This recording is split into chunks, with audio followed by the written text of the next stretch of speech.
इनेलो के राष्ट्रीय अध्यक्ष श्री चौधरी अभय सिंह चौटाला हमारे साथ मौजूद हैं, इससे हम बात करते हैं। सर, आज प्रकोष्ठों की बैठक की गई, लगातार मैराथन बैठकें चली, कौन कौन से प्रकोष्ठ बुलाए गए थे और किन एजेंडों के तहत ये चर्चा जो बैठकों में की गई? हम अपने संगठन का विस्तार कर रहे हैं।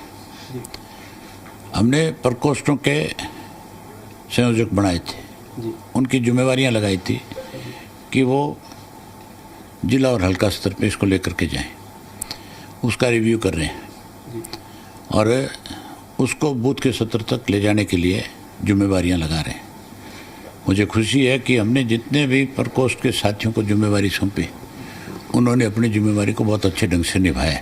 सर, लगाई गई है, उनको जिम्मेदारी भी है विस्तार को लेकर कि वो सदस्य जुड़े पार्टी साथ ताकि संगठन विस्तार आगे बढ़ाया जा सके, इस तरह की जिम्मेदारी भी लगाई गई है। वो जिम्मेवारी के लिए तो मीटिंग बुलाई है कि वो बूथ के स्तर पर ले जाएंगे और वो हमारे पार्टी ऑफिस को इस बात की इत्तला करेंगे कि बूथ के ऊपर फलाने गांव में फलाना बूथ नंबर, उसके ऊपर इन लोगों को हमने नियुक्त किया। इसी के मुद्दे पर भी आपने एक बड़ा प्रोटेस्ट पंचकुला में किया, हजारों कार्यकर्ता वहां पर जुटे इनेलो के, क्योंकि सरकार से जब सवाल पूछा गया, सीएम से सवाल पूछा गया, तो उन्होंने तो यही कहा कि हम मेरिट पर नौकरी दे रहे हैं, पर इनेलो कांग्रेस का मेरिट में विश्वास नहीं है, सिफारिश में नौकरी तब लगती थी और अब हम मेरिट दे रहे हैं तो ये लोग हमारा विरोध कर रहे हैं। मनोहर लाल खट्टर एक नारा देता था विधानसभा में खड़ा होकर के और बार भी, हरियाणा एक हरियाणवी एक। तो फिर अगर हम हरियाणवी है और हरियाणा एक है तो नौकरी बाहर के लोगों को क्यों है? हरियाणा के लोगों को नौकरी क्यों नहीं है, रोजगार क्यों नहीं है?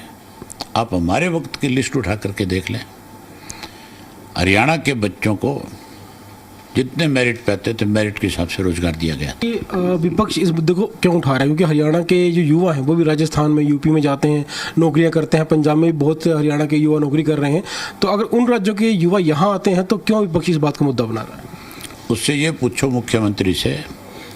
राजस्थान हमारे साथ लगता हुआ प्रदेश है, वहाँ पे पूरे राजस्थान की जितनी सर्विसेज हैं अब तक की, उसमें सिर्फ 4% लोग बाहर के हैं।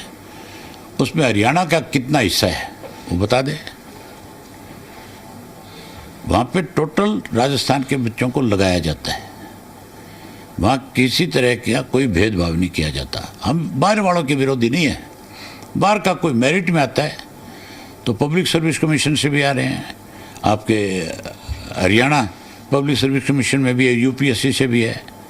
लेकिन हम उस चीज़ का विरोध कर रहे हैं जहाँ हमारे बच्चों के इंटरव्यू में नंबर कम कर दिए जाते हैं और जिनके मेरिट में नंबर कम है उनको इंटरव्यू के नंबर बढ़ा करके रखा जाता है।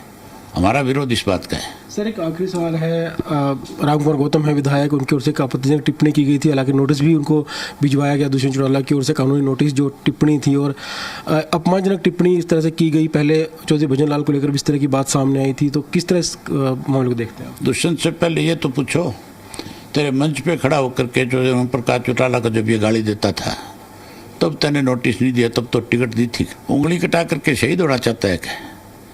जो चौधरी ओम प्रकाश चौटाला के साथ गद्दारी इन लोगों ने करी, उसको हरियाणा प्रदेश की जनता कभी भूल नहीं सकती, माफ़ नहीं करेगी।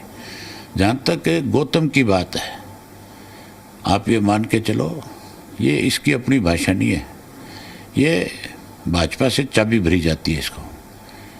ये जिस तरह की भाषा बोल रहा है इसको लोग नहीं बर्दाश्त करेंगे, लोग इसको कहीं ना कहीं बड़ा सख्त जवाब देंगे। तो ये थे इनेलो के राष्ट्रीय अध्यक्ष चौधरी अभय चौटाला, जिन्होंने तमाम मुद्दों पर चर्चा की और कहा कि जो प्रकोष्ठ की बैठकें बुलाई गई हैं, जिस पर लोगों की जो पदाधिकारी हैं उनकी बूथ स्तर पर जिम्मेदारी लगाई गई है, ताकि जो भी जानकारी पार्टी की ओर से भेजी जाए वो हर बूथ स्तर तक, हर सदस्य तक पहुंचे, और संगठन विस्तार की जिम्मेदारी भी लगाई गई है। और आने वाले दिनों में इनेलो जो है बड़ा संगठन विस्तार भी करने जा रही है।